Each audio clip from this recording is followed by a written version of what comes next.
జై శ్రీమన్నారాయణ. మన బాలాజీ ప్రేక్షకులందరికీ నమస్కారం. శ్రీరామదూత శిరసా నమామి. ఏడుకొండలవాడ వెంకటరమణ గోవింద గోవింద. మీ అందరికీ కూడా శ్రీరామనవమి శుభాకాంక్షలు. అలాగే మీ అందరూ కూడా సుఖంగా సంతోషంగా ఉండాలని స్వామిని కోరుకుంటూ మంచి పరిహారం చెప్తాను. అలాగే ఇది అంతకుముందు నేను చెప్పాను, చాలామంది అడుగుతున్నారు, మీకు నేను చెప్తాను. అలాగే హైదరాబాద్ ఎప్పుడు వస్తారమ్మా అనేసి అంటున్నారు. మీకు హైదరాబాద్ వచ్చేటప్పటికి రేపు మే 3, 4 తారీఖుల్లో నేను హైదరాబాద్లో ఉంటాను. మీకు ఎవరికైనా డైరెక్ట్ అపాయింట్మెంట్లు కావాలంటే తీసుకోండి. ఏలూరులో కూడా మీకు నేను అందుబాటులో ఉంటాను. ఫోన్ అపాయింట్మెంట్లు కావాలన్నా సరే తీసుకోండి. అలాగే ఏ ముహూర్తాలు కావాలనుకున్నా, దేనికైనా సరే, పెళ్ళిళ్ళకైనా, పొరుళ్ళకైనా, బిడ్డలకు పేర్లు పెట్టాలనుకున్నా, వీటిలన్నిటికీ కూడా మీకు దేనికైనా సరే మీరు జాతకం ద్వారా పెట్టించుకోవచ్చు. పేరు లేని అంటే డేట్ ఆఫ్ బర్త్ లేని వాళ్ళు, డేట్ ఆఫ్ బర్త్ తెలియని వాళ్ళకి కూడా న్యూమరాలజీ ద్వారా పేరు చక్కగా సెట్ చేయించుకుని, ఒకవేళ పెళ్ళయి ఉంటే, పెళ్ళి అయ్యని కాడి నుంచి బాధలు పడుతుంటే, పెళ్ళి డేట్లో కనుక ఏదైనా ప్రాబ్లమ్స్, దోషాలు ఉంటే కనుక దాన్ని కూడా సరి చేసుకోవచ్చు. అలాగే పూజకు సంబంధించి చాలామంది ఐటమ్స్ అంటే తెప్పించుకోండి అమ్మా అని మీరు చెప్తున్నారు. మేము తెప్పించుకున్నాక చాలా బాగుందమ్మా అని అంటున్నారు. చాలా చాలా సంతోషం.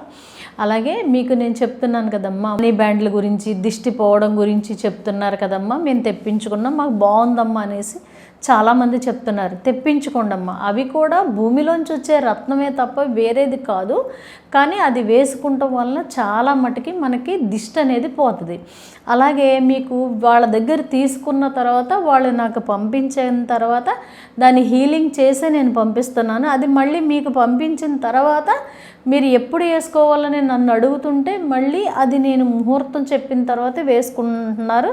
వేసుకున్నాక మాకు బాగుందమ్మా అని అంటున్నారు. చాలా చాలా సంతోషం. సరే, మీకు ఏంటి పరిహారం అని అంటే కనుక, మనకి ఈ సంవత్సరం వచ్చేటప్పటికి శ్రీరామనవమికి ఎప్పుడూ చెబుతున్నారు కదమ్మా బెల్లం ఇమ్మని. ఎప్పుడు ఇమ్మంటారు అనేసి అంటున్నారు. మీ ఇష్టం, మీరు ఎప్పుడైనా ఇవ్వండి. కానీ బెల్లం ఇవ్వడం వల్ల చాలా చాలా మంచిదమ్మా. ఆ బెల్లంతో పాటు మిరియాలు కూడా ఇవ్వాలి. మిరియాలతో పాటు మీకు ఓపిక ఉన్నట్టయితే పువ్వులు, ఏవో ఒకటి పువ్వులకి కూడా మీరు ఎంతో కొంత రూపాయి కట్టండి. ఎందుకు అని అంటే, సీతారాముల కళ్యాణంలో, సీతారాముల ఆలయంలోనే కాదు, ఆంజనేయ స్వామి ఆలయంలో కూడా చాలా మట్టుకి సీతారాముల కళ్యాణంతో పాటు పానకాన్ని నివేదన చేస్తారు. అది భక్తులకు పంచిపెడతారు. అలాగే మీరు కష్టపడిన సొమ్ముని మీరు ఎప్పుడైతే మీరు అక్కడ ఇస్తారో ఆ డబ్బులతోటి బెల్లం తీసుకొచ్చి, లేదంటే మీరు బెల్లం తీసుకెళ్ళి, మిరియాలు తీసుకెళ్ళి ఇచ్చినా కూడా అది వినియోగిస్తారు. కాబట్టి భక్తులకి పంచిపెడతారు. కాబట్టి చాలా మట్టుకి మనకున్న కొన్ని దోషాలు పోతాయంట. భగవంతుడు తీసి అందరికీ పంచి చక్కగా మనకి కష్టం లేకుండా చేస్తారంట. కానీ మనం గనక బెల్లం ఇచ్చినట్టయితే చాలా మంచిదండి. అలాగే ఇచ్చిన వాళ్ళు చాలామంది చెప్తున్నారు. ఇంకొకటి, ఓపుకున్న వాళ్ళు అంటే ఇలా అంటున్నానని కాదు, చాలా ఎక్కువ ఇస్తున్నామమ్మా మేము అనేసి, ఎంత ఇస్తున్నారని చెప్పను కానీ ఇస్తున్నామమ్మా అనేసి అంటున్నారు. చాలా సంతోషం.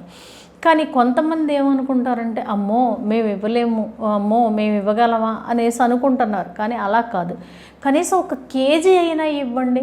ఒక 25 గ్రాములో, కనీసం ఒక 50 గ్రాములో, ఒక 100 గ్రాములో మిరియాలు, మీకు ఎంతో కొంత బెల్లం తీసుకెళ్ళి ఇవ్వండి. మీరు చూడండి, వచ్చే సంవత్సరానికల్లా ఎంతటి అదృష్టాన్ని మీరు పొందగలుగుతారో. ఇప్పుడు మానవ జీవితం అంటేనే కష్టాలమయం కదా.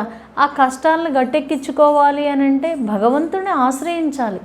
భగవంతుడిని ఆశ్రయించి మన ధనాన్ని ఎంతో కొంత మనం భగవంతుడికి గనక నివేదన సమర్పించుకున్నట్టయితేనే మన కష్టాలు తొలగిపోతాయి. అంటే ఎన్నాళ్ళలో పట్టే కష్టాలు సులువుగా తీరడం అనేది ఉంటుంది. కాబట్టి ఓపిక ఉన్నవాళ్ళు, ఓపిక లేని వాళ్ళైనా సరే కొంత బెల్లాన్ని శ్రీరామనవమికి మీరు పానకం చేసి పంచిపెట్టండి అనేసి ఇవ్వండి. ఇవ్వడం వల్ల మీరు చక్కటి అదృష్టాన్ని పొందుతారు. అలాగే మీకు వచ్చేటప్పటికి మీకు ముందు నేను హనుమాన్ చాలీసా పారాయణం చేయండి శ్రీరామనవమి వరకు, చేయటం వల్ల చాలా మంచిదమ్మా అని నేను చెప్పాను. అయితే ఏంటి అది, మీకు ఆ లింక్ కూడా ఈ వీడియోకి కింద ఇస్తాను. అది కనుక మీరు చూడండి. ఎందుకని అంటే మన ప్రతిదీ భగవంతుణ్ణి నమ్మి మనం చేసుకుంటాం వలన మనకున్న కష్టాలని తొలగించుకొని మన బిడ్డల్ని పోషించుకుని సుఖంగా సంతోషంగా ఉండగలుగుతాము. తర్వాత మీకు నెక్స్ట్ వీడియోలో సీతారాముల కళ్యాణం గురించి ఆ రోజు ఏం చేసుకోవాలి ఏంటి అన్నది కూడా నేను చెప్తాను. అలాగే మీరందరూ కూడా సుఖంగా సంతోషంగా ఉండాలని, మా వెంకటేశ్వర స్వామి అనుగ్రహంతో పాటు సీతారాముల అనుగ్రహంతో పాటు ఆంజనేయ స్వామి అనుగ్రహం కలగాలని కోరుకుంటూ జై శ్రీమన్నారాయణ.